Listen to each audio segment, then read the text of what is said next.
I attended a small high school in the Midwest.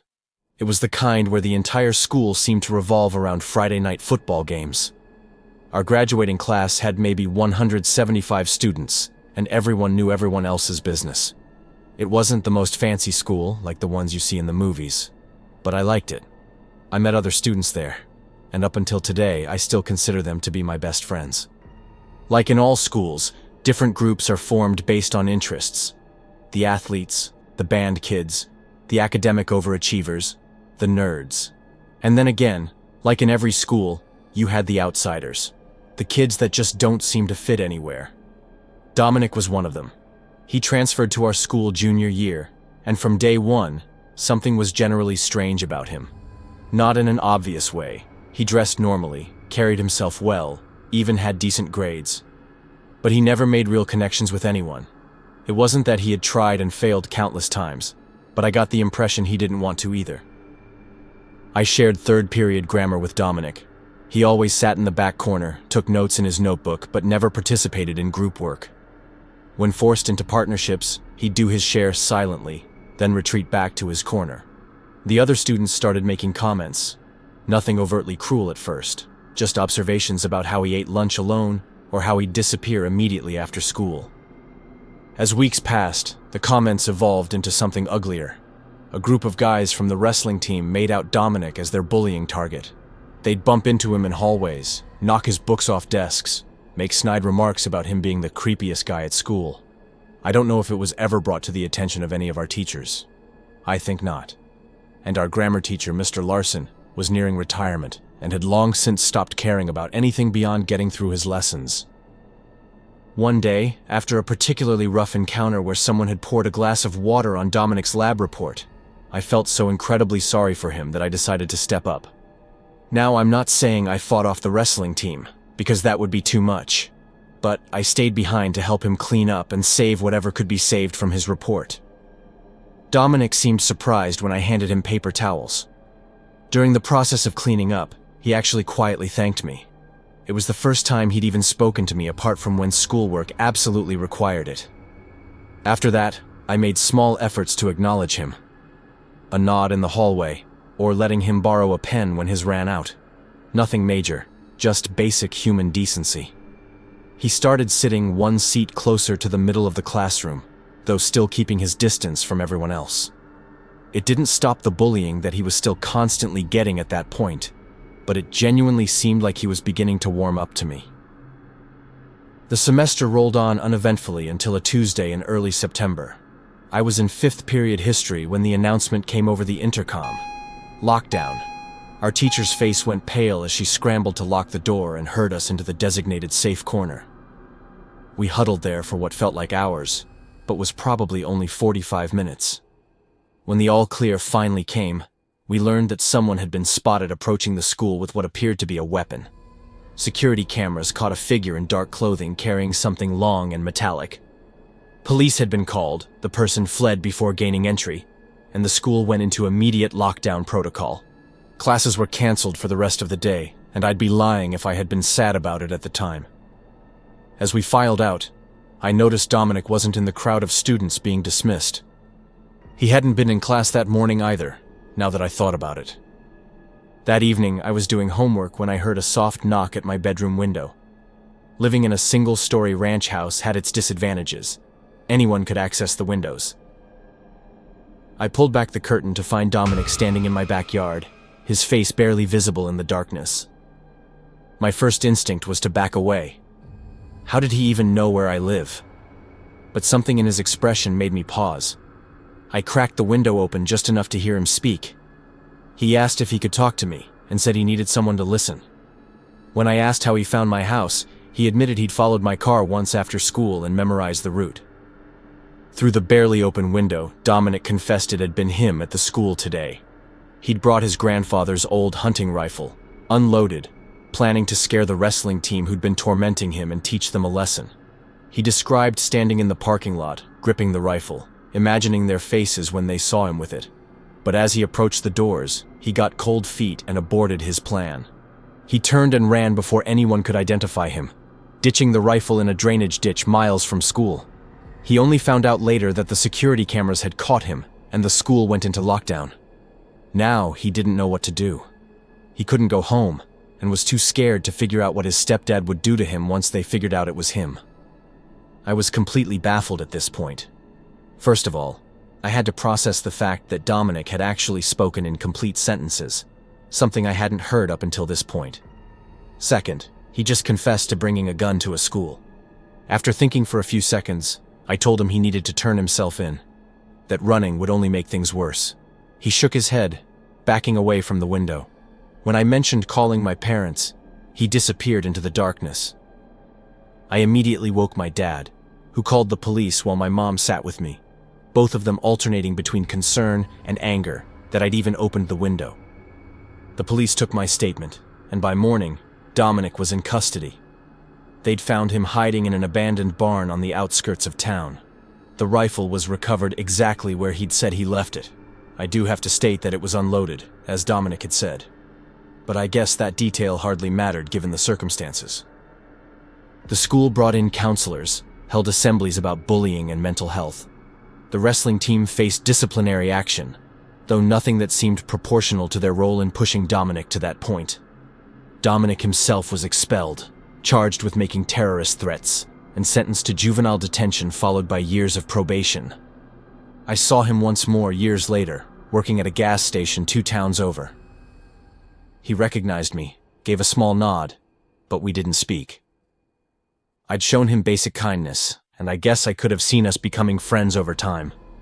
However, this wasn't enough to undo years of isolation and the downward spiral of his own choices.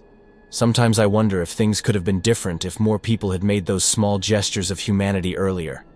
If teachers had intervened, if students had been less cruel, if someone had noticed the warning signs. But then I remember that moment. Dominic describing how he'd stood outside our school with a rifle, planning to terrorize other kids. No amount of bullying justifies that choice. The whole experience taught me that there's a delicate balance between compassion and accountability.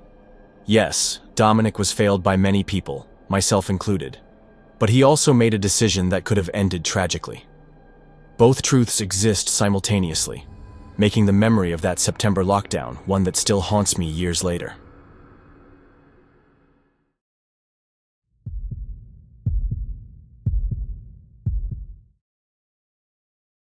So this happened just last year.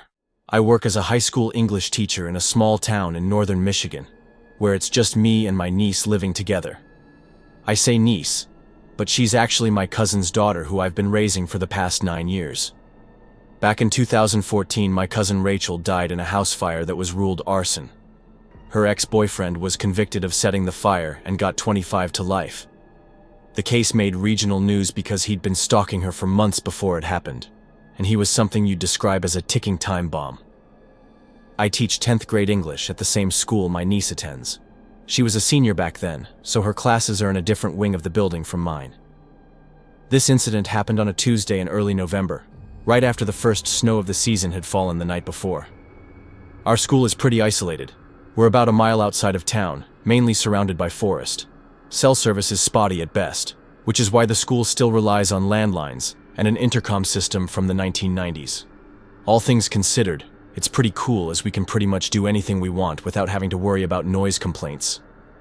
It was third period, and I was in the middle of teaching Romeo and Juliet when the office secretary knocked on my door. She asked to speak with me in the hallway. She told me that someone from the state police had called asking if my niece was at school today. They wouldn't say why, just that it was urgent. The secretary said my niece had been marked present in the homeroom, but nobody had physically verified she was in her current class. This raised my attention immediately. The state police don't usually call schools asking about specific students unless something serious has happened. I asked the secretary to check with my niece's current teacher while I went back to my class. 5 minutes later, she returned and whispered that my niece wasn't in her biology class. Her teacher assumed she was at a college prep meeting since seniors often had various appointments. My hands started shaking as I pulled out my cell phone. No signal, as usual. I asked my assistant teacher to take over the class and rushed to the office to use the landline. I called my niece's cell, but it went straight to voicemail. The principal was in a district meeting, and the vice principal was out sick. I decided to check the parking lot to see if my niece's car was there. As I walked through the main hallway, I noticed how quiet everything seemed. It almost seemed too quiet for a school day. When I reached the front entrance, I saw 2 state police cruisers pulling into the parking lot. Their lights were flashing, but without the noise of the sirens. The officers rushed inside and found me immediately. They told me that my cousin's ex-boyfriend, for the sake of the story I'll call him Tyler, had escaped during a transfer to a medical facility that morning. He'd complained of chest pains, and while being examined at the hospital, he'd overpowered a guard, stolen their uniform, and walked out. They'd been tracking him and believed he was heading our way. The lead officer asked about my niece's whereabouts and explained that I was trying to figure out the same thing. He radioed for backup and told someone at the school to initiate a full lockdown immediately. Within seconds, the lockdown alarm blared through the building. I heard classroom doors slamming shut and the familiar sound of locks clicking into place. The officers split up, some heading to search the building while others secured the entrances. I was escorted to the main office where they'd set up a command post. Through the office windows, I watched more police cars arrive. They told me that Tyler had been obsessed with my niece, believing she was his daughter even though paternity tests had proven otherwise years ago. During his time in prison, he'd somehow obtained recent photos of her, and had been telling other inmates about his plans to bring his daughter home. 20 minutes into the lockdown, an officer checking the gymnasium found signs of forced entry through a ground-level window.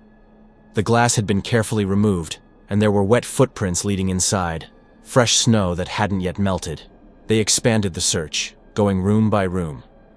Teachers were instructed via intercom to maintain absolute silence. I sat in the office, my mind racing with possibilities, each worse than the last. Where was my niece? And was Tyler here? 45 minutes into the lockdown, K9 units arrived. The dogs picked up a scent trail leading from the gym to the vocational education wing, an older part of the building with multiple exits and hiding spots. That's when they found my niece's backpack abandoned in a janitor's closet, her phone still inside. Officers started expanding their search and checked the basement and the roof access points. A good 90 minutes had passed by now. The K9 unit led the officers to the automotive shop classroom. The room had been dark and supposedly empty. The automotive teacher was at a conference that day. But when they turned on the lights, they found my niece tied to a chair with duct tape, unconscious but breathing. Tyler was nowhere to be seen. The paramedics brought her back quickly. She was groggy but unharmed physically. She told us that Tyler had been hiding by her car when she'd gone out to get something from it during second period. She managed to convince him that they should go into the school, as she had some cash in her locker, which could be used for the getaway. He'd forced her to drive to a back entrance of the school, and then lead him to an empty classroom while avoiding security cameras. He'd been rambling about starting a new life together, about how he'd been wrongly imprisoned, how he was her real father, and I'd stolen her from him. She said that once he heard the lockdown alarm, he'd panicked. He'd tied her up in the automotive shop, took her backpack, and said he'd be back for her once he found a way out. But he never returned. 2 hours into the lockdown, they found Tyler in the woods behind the school. He'd tried to escape on foot but had gotten disoriented in the snow-covered forest. Hypothermia had set in, and he was barely conscious when the K9 unit tracked him down. He was arrested without resistance and taken to the hospital under heavy guard. The lockdown was lifted after 3 hours. Parents rushed to the school, and the parking lot became chaos as everyone tried to collect their children. I rode with my niece in the ambulance to get her checked out properly. She was physically fine, but would need therapy to process what had happened. The school stayed closed for the rest of the week. When we returned, there were new security measures in place, and a full-time security guard was employed. My niece finished her senior year through a combination of online classes and tutoring sessions at home. She's in college now, studying criminal justice. She says the experience, as traumatic as it was, showed her what she wants to do with her life: help protect others from people like Tyler. Tyler got an additional few years for kidnapping and assault. He's now in a maximum security facility with no possibility of transfer. The prison bus that was supposed to transport him that morning had been delayed due to the snowstorm. That delay might have saved my niece's life, giving the police time to realize he'd escaped and track him to our school. I still teach at the same school. Every time we have a lockdown drill, my hands shake a little. But I also know that the system worked. If the office hadn't taken that first phone call seriously, if any one of a dozen small things had gone differently, the outcome could have been tragic. Some nights I still wake from having nightmares of that day. But my niece is safe, stronger for what she survived, and that's all that matters. Thankfully, she managed to lure him into the school instead of driving away in her car. I don't know what might have happened had the story gone down that road.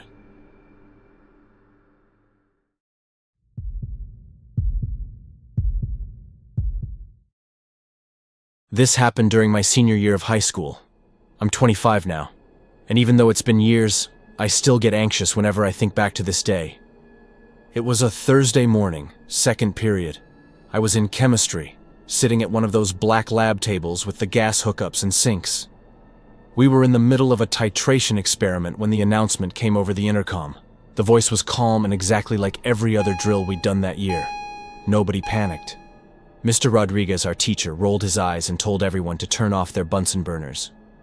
He walked over to lock the door while we all moved to the designated corner, the one farthest from the windows and door. Some kids were still holding their beakers and test tubes, not wanting to mess up their experiments.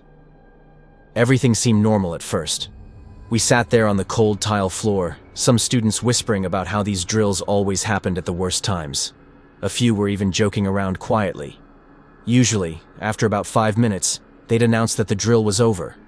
But this time, the announcement didn't come. The minutes kept ticking by. 10 minutes. 15. After about 30 minutes, the intercom finally switched on again and everybody sighed up. It was the principal's voice again. "This is not a drill. Remain in lockdown.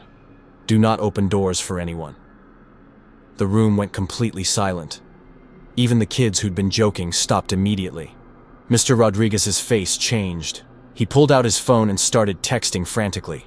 He whispered to us to stay absolutely quiet and moved to double-check that the door was locked. Then he grabbed a chair and wedged it under the door handle. We could hear sirens in the distance, getting closer. That's when real fear started setting in. During drills, there were never sirens.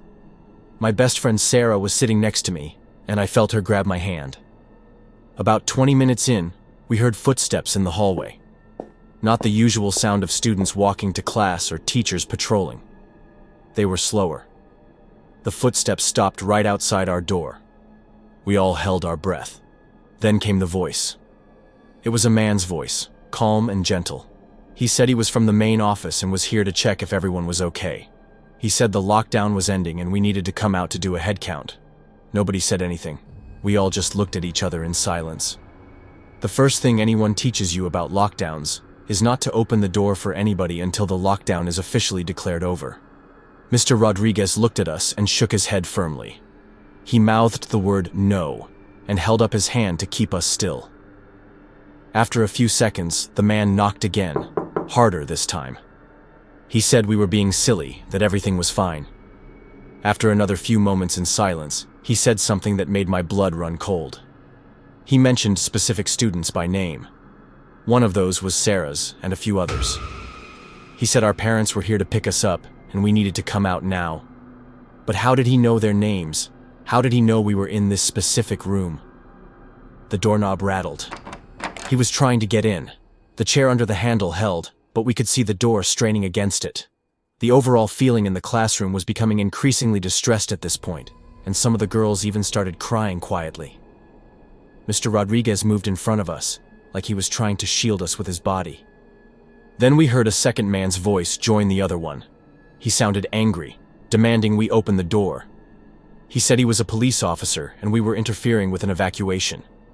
But his voice didn't sound official at all. It sounded desperate, unhinged. The two voices argued with each other briefly, then we heard them move away. But not far. We could still hear them talking in low voices just down the hall. Sometimes we'd hear them try other classroom doors. This went on for what felt like hours, but was probably only 20 minutes. At one point, we heard glass breaking somewhere in the building. Not a window. It sounded like one of the trophy cases in the main hallway. Then we heard running. Not just one person, but what sounded like a chase. Heavy footsteps pounding down the corridor above us. Then everything went quiet. Dead quiet. No footsteps, no voices, no sirens even. Just our own breathing and heartbeats. Someone's phone buzzed and Mr. Rodriguez frantically gestured for them to silence it. The sound seemed impossibly loud in the stillness. Finally, after what must have been 2 hours total, we heard new voices. These were clearly police officers, calling out room numbers and asking teachers to identify themselves through the doors. When they reached our room, they asked Mr. Rodriguez specific questions that only real police would know. His employee ID number, the name of the school resource officer, things like that. Even then, Mr. Rodriguez waited until he could see their badges through the small window before removing the chair and unlocking the door. When we were finally evacuated, the hallways looked like a war zone. Ceiling tiles were askew, papers scattered everywhere, and several classroom doors showed signs of forced entry attempts. They let us out through the gym, not the main entrance. Parents were waiting in the parking lot. Police were everywhere. And I saw at least 3 people in handcuffs being led to different patrol cars. I assumed 2 of them were the men whose voices we'd heard. One of them looked rather normal, like someone's dad. The other 2 looked disheveled and wild-eyed, like they were under the influence of drugs. We found out later that the whole thing had been the result of a custody dispute. A divorced father who didn't have custody rights had come to take their child from school. But when confronted by security, things escalated quickly. The parent had hired guys from Craigslist as extra muscle, and when the lockdown was initiated, they decided to go classroom to classroom looking for the child. What made it worse was that they had somehow gotten hold of a partial student directory, which explained how they knew some of our names. Luckily, according to the police, no one was seriously hurt. Just some minor injuries from people trying to escape through windows and a security guard who was knocked down. But the psychological impact was something else entirely. A lot of us needed counseling afterward. Some kids even transferred schools. What stuck with me most was how normal that man's voice had sounded. How he knew our names. How he tried to use our parents to manipulate us into opening that door. During all our previous drills, they'd taught us about obvious threats, people with weapons, aggressive behavior, clear danger signs. But they'd never prepared us for the psychological side. How someone who could sound so reasonable, so trustworthy, while harboring such dangerous intentions. I'm at college now, but whenever I hear a lockdown announcement, even just for a drill, I still feel that same cold dread in my stomach. I still remember sitting on that chemistry lab floor, holding Sarah's hand, who I unfortunately have since lost contact to, listening to those footsteps outside our door. Some experiences change you permanently, and that day in high school definitely changed me.